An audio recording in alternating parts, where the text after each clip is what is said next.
Colonel Singh, मैं आपको 30 seconds और दे रहा हूं सर। दुनिया को एक साथ आना पड़ेगा सर। हम जिसकी लाठी उसकी भैंस करते रहे, जब तक हम अपनी लाठी मजबूत करेंगे तब तक तो अगला बोलेगा सारी दुनिया मेरी है। नहीं, बट अगर आपको दुनिया के साथ आना पड़ेगा तो आपको मजबूत दिखना पड़ेगा। You can never negotiate from a position of low, you always negotiate from a position of strength. आपको जरूरत है उस स्ट्रेंथ की। आपको अपना विजन 47 का प्रीपोन करना पड़ेगा, दिन रात काम करना पड़ेगा, क्योंकि आपको दिख रहा है कि अगर मैन्युफैक्चरिंग हब आप नहीं बनते हैं, आप इकोनॉमिक जाइंट नहीं बनते हैं, और पूरी दुनिया आपके, एक्चुअली देखा जाए यूएस और चाइना का आपसे क्या दुश्मनी है? आपकी दुश्मनी सिर्फ एक बात की है कि इकोनॉमिकली आप जिस तरीके से राइज कर रहे हैं वो उसको रोकना चाहते हैं, उसमें खलल डालना चाहते हैं। आपको इन सब चीजों से बच के निकलना पड़ेगा। आपके लिए अगले 10 से 15 साल क्रिटिकल है। आप कैसे बचेंगे जनरल दयाल, कैसे बचेंगे? ईरान इराक का बैलेंस उसने खराब कर दिया। इराक को वो खत्म कर चुका है, ईरान को। दोनों कश्मीर के इशू पे किसके साथ थे? हमारे साथ थे कि नहीं थे?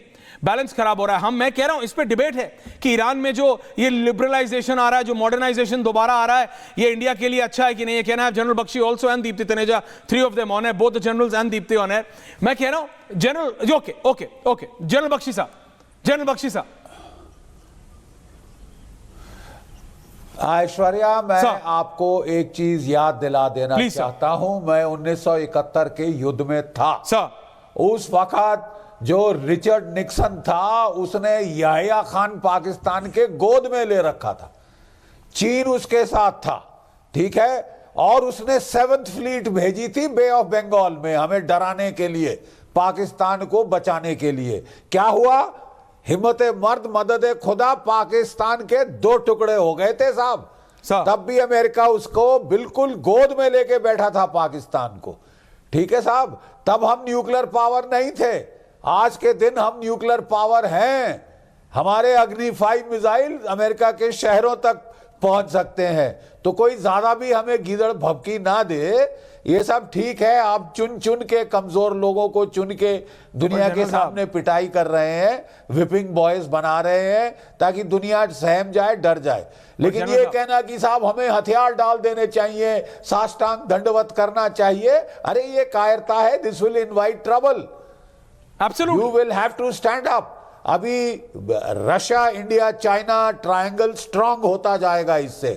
ब्रिक्स ने अगर एक बार, हम लोग आपस में ट्रेड कर रहे हैं, पेट्रो डॉलर कम होता जा रहा है, इसीलिए उसने वेनेजुला पे हमला किया है, ठीक है। पेट्रो डॉलर की एक बार ताकत गई, कंपनियों ने मना कर दिया। 27 ट्रिलियन डॉलर डेट है साहब। जनरल दयाल आ रहा हूं, मैं आपकी बात मानता हूं, डेट है उसकी सर, लेकिन वो इकोनॉमी को में जाने से मना कर दिया नहीं। लेकिन जनरल साहब with all due respect to all of you, and you know sir I have the highest respect for all of our soldiers sir, हम बात कर रहे हैं अमेरिका से।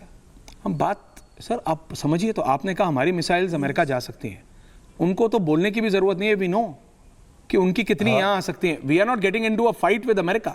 मैं कह रहा हूं इस आदमी को कंट्रोल करना है। जनरल दयाल, मैं कह रहा हूं रशिया, चाइना, इंडिया, अगर जनरल बख्शी कह रहे हैं so it's the right stand, but खड़े तो हो तीनों, but then we have to come together and stand. General Dayal, then we have to come. Putin के घर के ऊपर ऐश्वर्या, आप मेरे को कह रहे हो कि यूक्रेन अपने आप कर लेगा बिना अमेरिकन सपोर्ट के, बिना यूरोपियन सपोर्ट के? यहां पे बात होती है, पुतिन आते हैं, केजीबी हो रहा है, ये हो रहा है, फलाना हो रहा है, ठिकाना हो रहा है, उसका ह्यूमन वेस्ट भी ले जाते हैं, उसके घर पे जाके बम फोड़ दिया। ले जाओ ह्यूमन वेस्ट जितना ले जाना है। परसेप्शन का खेल है general Dayal, you understand it better. Aishwarya, bomb नहीं फूटा था सर, ड्रोन वो विजुअल है sir, it's a very small blast. 99 were shot down, all 99 drones। Fact ये है। Yeah, that's right sir, वो ड्रोन थोड़ा छोटा सा ब्लास्ट हुआ, हल्का सा, विजुअल में जो दिखा। I am only saying that. अरे सुनो यार सर, ओके जनरल दयाल। अरे भाई Aishwarya sir, Aishwarya, 3 million Ukrainians live in Russia जी, उसमें से अगर 100 हार्डलाइनर चुन के, और इतना बड़ा जंगल है उसमें से एक कर देना, ये कोई बड़ी बात नहीं है। Let's come to the main point.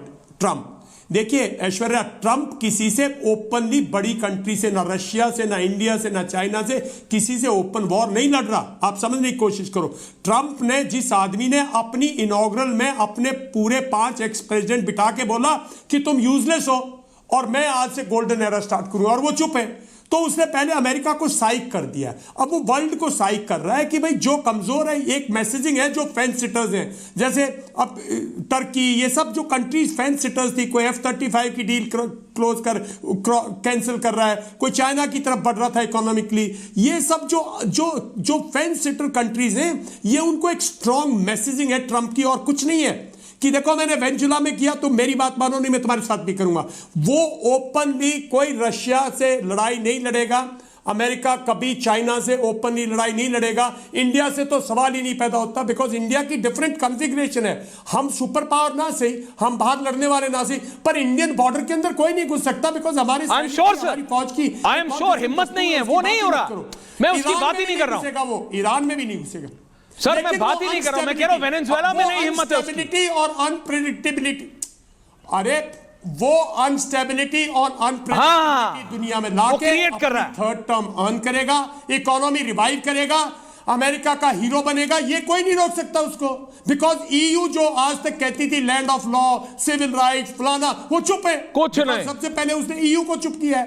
तो भाई ये दुनिया जो है बड़े अनसर्टेन टाइम से गुजर रही है। सर वो कह रहा मैं ग्रीनलैंड ले रहा हूं, यूरोप परेशान हो गया। Was the case sir, he is naming countries. Professor नहीं, वो लेगा, ऐसे नहीं लेगा। देखिए बात सुनो, इंडिया के सोचिए तो we are talking, we even having this discussion, हम ये बात कर रहे हैं, अपने आप में मजाक लग रहा है। अमेरिका बैठ जाएगा यार, मैं समझ रहा हूं आपकी बात, बट वो परसेप्शन तो क्रिएट कर रहा है ना। वेनेजुएला में मदुरो को लाके न्यूयॉर्क में घुमा रहा है उसको, बिल्कुल कर रहा है, बिल्कुल कर रहा है, वो सिर्फ परसेप्शन क्रिएट कर रहा है। तभी तो coming back प्रोफेसर दीप्ति के बाद, general Bakshi after professor Deepti, after professor, वो एक परसेप्शन क्रिएट कर रहा है। जब वो वेनेजुएला में बूट्स ऑन ग्राउंड करने की हिम्मत नहीं है, ईरान में क्या करेगा? India is that way safe, मैं वो नहीं कह रहा हूं, बट मैं कह रहा हूं एक परसेप्शन क्रिएट हो रहा है कि इससे पंगे मत लो।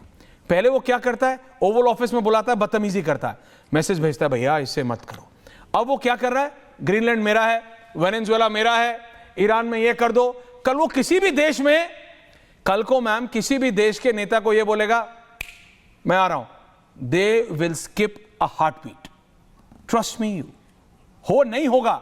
मैं कह रहा हूं वो चाहे ग्रीनलैंड भी ना ले, वो चाहे ईरान में भी कभी ना जाए, बट वो परसेप्शन ऐसा क्रिएट हो रहा है कि ना रशिया कुछ बोलेगा, ना चाइना कुछ बोलेगा, कोई कुछ नहीं बोलेगा, भैया ट्रंप ही सब कुछ है। That's my problem. Professor, ending comments. Sir देखो, साइकोलॉजी में बिल्कुल जैसे कर्नल सिंह, मेरी साइकोलॉजी में बिल्कुल जो फेंस सिटर्स होते हैं, जो कमजोर होते हैं उनको किसी और कमजोर को पकड़ के ही अपनी स्ट्रेंथ दिखाई जाती है। तो बार बार जो ये बात हो रही है कि वो नहीं हिम्मत करेगा, वो ना तो रशिया पे, ना चाइना पे, ना भारत पे, ना ईरान पे, छोटे छोटे अगर वो देशों को उठा रहा है, तो वो आप बात कर रहे हो जो आपने अभी बोली इतनी बड़ी इकोनॉमी है, तो भैया 123% का डेट भी है उस इकोनॉमी, $38.4 ट्रिलियन का डेट है उस इकोनॉमी पे।